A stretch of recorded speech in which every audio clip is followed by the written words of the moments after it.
مقامات شوئدسیا میگویند دولت روسیه یک نفر متهم به سوءقصد به جان روحانی ازبک عابدخان نظرف را به مقامات شوئدسیا سپرد.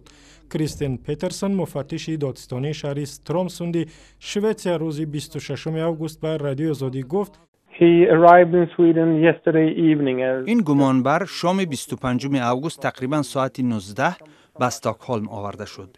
او در روسیه از ماه ینور در بازداشت قرار داشت و بررسی پرونده استردادش قریب 8 ماه طول کشید. اسم گمانبر مخفی نیست. این یوری ژوکوفسکی و سنه تولدش ماه اپریل سال 1978 است. او با خود شناسنامه ازبکستان را داشت. یک فرد ناشناس سال 2012 به عابدخان نظرف روحانی مخالف دولت ازبکستان 4 تیر زد و او را سخت زخمی کرد و او تاکنون در بیمارستان بوده است. صحبت برنامه امروزه هم در این باره است با همکارم از بخش ازبکی رادیو آزادی سیراج الدین اسلام.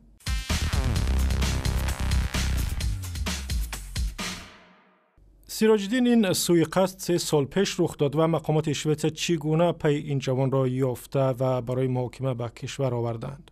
خب باید گفت که سوءقصد به جان عابدخان قاری نظرف 57 ساله در سال 2012 هم در اوایل ماه مارت در شمال شوئدسیا در شهرک استرامسوند رخ افتاده بود و عابدخان قاری نظرف در این حمله زخم‌های خیلی سنگین گرفت و بیش از 1 سال در حالت کاما بود.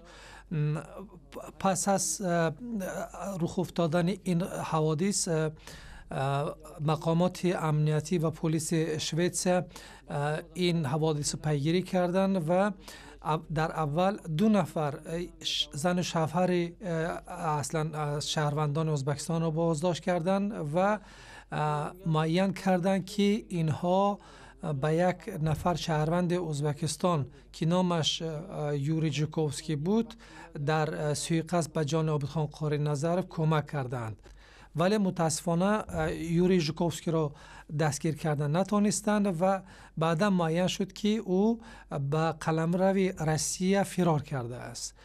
از همان بعد از یک چند مدت معلوم شد که او را در خود روسیه بازداشت کردند و در پس از ملاقات طولانی با کارمندان امنیتی و دیپلماتی روسیه، مقامات روسیه کرمل تصمیم گرفتند که آن را به شوئدسیا سپارند. و خود عابدخان قاری نظرف تا چه حد نفوذ زیاد دارد که با او سوءقصد شده است؟ عابدخان قاری نظرف شاید یکی از پرنفوذترین امام‌های ازبکستان باشد و او در اوایل سالهای 90 در مرکز تاشکند، در شهر کهنه تاشکند، در مسجد تختبای امام خطیب بود و در خطبه های خود، در موعظه های خود هزارها جوانان و متدین جمع می شدند و آبروی خیلی بلند را داشت. مقامات البته از برآمدهای او نگران بودند، چون او بدون شک یکی از نامدارترین منقدان انتقادچیان حکومت رژیم ازبکستان بود و هیچ وقت با حکومت ازبکستان، با کارمندان امنیتی ازبکستان همکاری نمیکرد. البته این سبب شد در سال 1996 او را از امامی گرفتن و پس از یک مدت علیه او جرم جنایی باز کردن. ولی باید گفت که عابدخان قاری نظرف موفق شد به اول به قزاقستان فرار کند و سال 2006 با کمک سازمان ملل موفق شد به شوئدسیا بیاید و در آنجا پناهندگی سیاسی گیرد. حتی پس از آن نیز او برآمدهای خود را هیچ وقت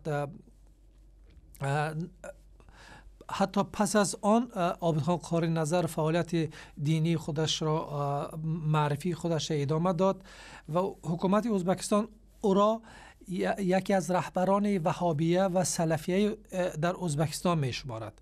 ولی عابدخان قاری نظرов هیچ وقت این اتهامات را بر دوش نگرفته بود و همیشه تاکید میکرد که او پیرو مذهب امام حنیفه هستند. تشکر. همکارم سیراج الدین اسلام از بخش ازبکی رادیوی آزادی صحبت میکرد.